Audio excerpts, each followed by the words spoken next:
Bismillahirrahmanirrahim. Assalamualaikum warahmatullahi wabarakatuh.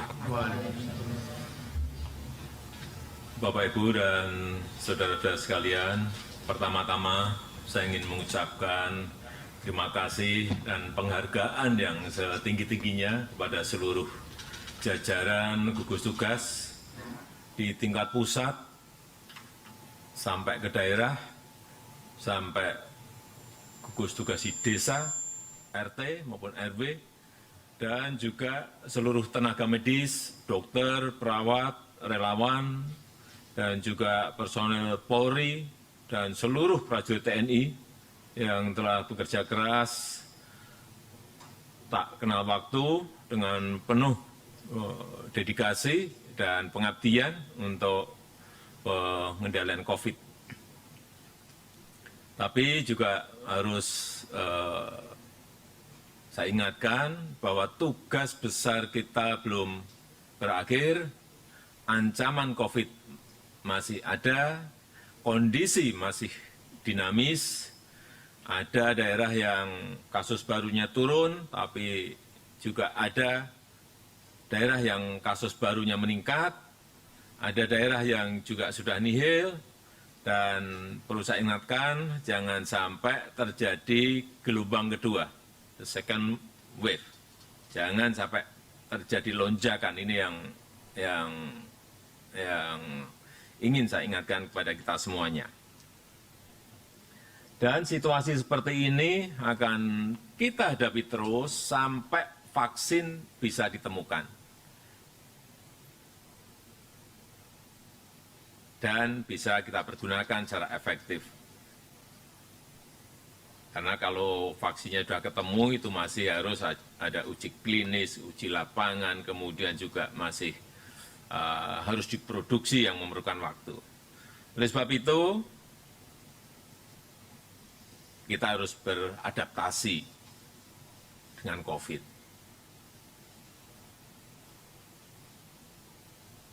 Adaptasi kebiasaan baru. Dan beradaptasi itu bukan berarti kita menyerah, apalagi kalah, enggak. Tapi kita harus mulai dengan kebiasaan-kebiasaan baru yang sesuai dengan protokol kesehatan. Sehingga masyarakat produktif, tapi juga aman dari penularan COVID. Dan tatanan baru tersebut harus dilakukan dengan hati-hati, merujuk pada data-data dan fakta-fakta lapangan seperti tadi yang disampaikan oleh Dr. Dewi. Datanya kita sekarang ada komplit semuanya. Dan saya minta nanti kalau data-data sudah sebagus itu, setiap hari diberikan peringatan pada daerah-daerah yang kasusnya tertinggi atau kasusnya meningkat atau kematiannya tertinggi, sehingga semua daerah memiliki kewaspadaan yang sama dalam penanganan di lapangan. Kita juga telah menggunakan indikator-indikator yang lengkap berbasis saintifik sesuai dengan standar WHO untuk menganalisa data-data dari daerah. Tadi juga sudah disampaikan oleh Prof. Wiku, oleh Dr. Dewi, pada kabupaten zona hijau tanpa kasus, zona kuning daerah dengan risiko kecil, zona orange dengan risiko sedang, dan zona merah dengan risiko tinggi. Bapak Ibu sekalian dan saudara-saudara yang saya hormati,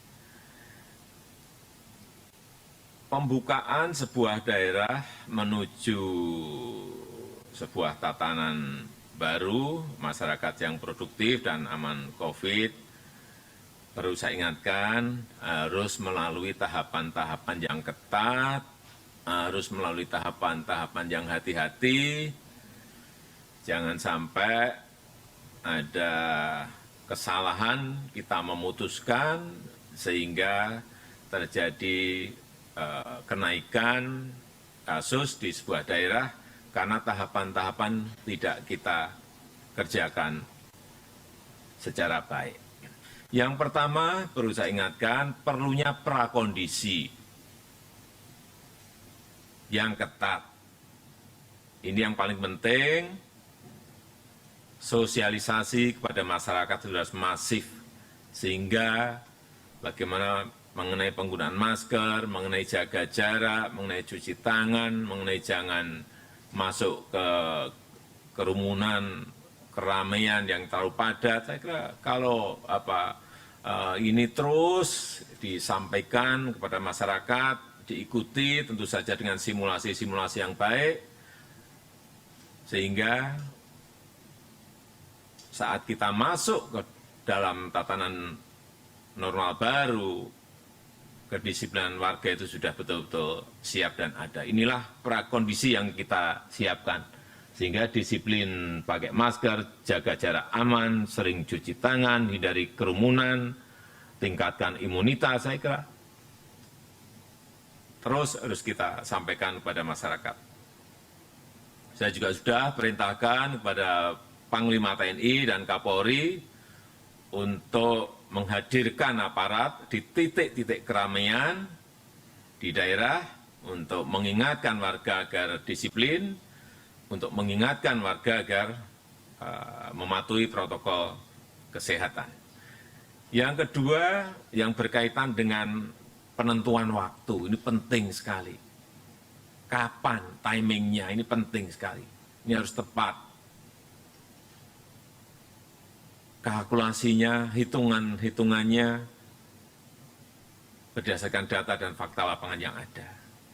Jadi saya ingatkan juga pada daerah apabila sudah ingin memutuskan masuk ke normal baru, bicarakan dulu dengan ketua gugus tugas, dengan gugus tugas. Datanya seperti apa, pergerakannya seperti apa, fakta-faktanya seperti apa, karena itu data di sini ada, saya lihat ada semuanya. Jadi lihat perkembangan data epidemiologi, terutama angka R0 dan angka RT. Perhatikan juga tingkat kepatuhan masyarakat. Pastikan manajemen di daerah siap tidak melaksanakan. Kemudian juga hitung kesiapan daerah dalam ini yang berkali-kali saya sampaikan, dalam pengujian yang masif, pelacakan yang agresif, kesiapan fasilitas kesehatan yang ada. Ini benar-benar semuanya harus kita hitung dan kita pastikan. Kemudian yang ketiga, prioritas. Tidak semua langsung kita buka, tidak. Sektor dan aktivitas apa yang dimulai dibuka secara bertahap, itu pun secara bertahap, tidak langsung dibuka 100%. Beberapa daerah sudah melakukan, dibuka dulu 50%, dibuka dulu separuh, saya kira contoh-contoh beberapa daerah yang sudah melakukan akan kita evaluasi dan sangat bagus sebagai contoh kemarin persiapan dalam pembukaan tempat ibadah dengan protokol kesehatan saya lihat bagus untuk sektor ekonomi, sektor dengan penularan COVID yang rendah tapi memiliki dampak ekonomi yang tinggi itu dahulukan, dan terutama ini sektor pertanian, peternakan, perkebunan, perikanan, industri manufaktur, sektor konstruksi, logistik, transportasi barang, sektor pertambangan, perminyakan, saya kira ini sudah disampaikan oleh Ketua Gugus Tugas agar ini menjadi catatan kita semuanya. Dan yang keempat, saya ingin betul-betul diperkuat konsolidasi, koordinasi antara pusat dan daerah,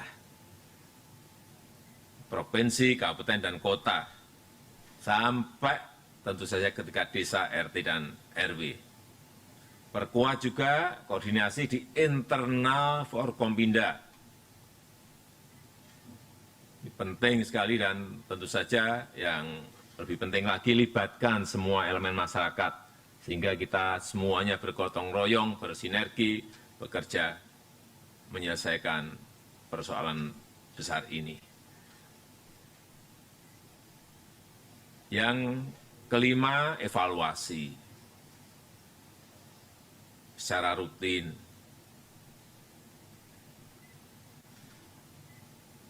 Sekali lagi, meskipun misalnya sebuah daerah kasus barunya sudah menurun, hati-hati, jangan sampai lengah. Karena sekali lagi di lapangan itu masih sangat dinamis. Keberhasilan pengendalian COVID ini sangat ditentukan oleh kedisiplinan dan protokol kesehatan. Perlu saya ingatkan, jika dalam perkembangan ditemukan kenaikan kasus baru, kenaikan kasus, maka langsung akan kita lakukan pengetatan atau penutupan kembali. Saya rasa tadi sudah dijelaskan secara baik oleh Ketua Gugus Tugas, oleh Prof. Wiku, oleh Dr. Dewi, hal-hal yang perlu kita lakukan dari data-data yang ada.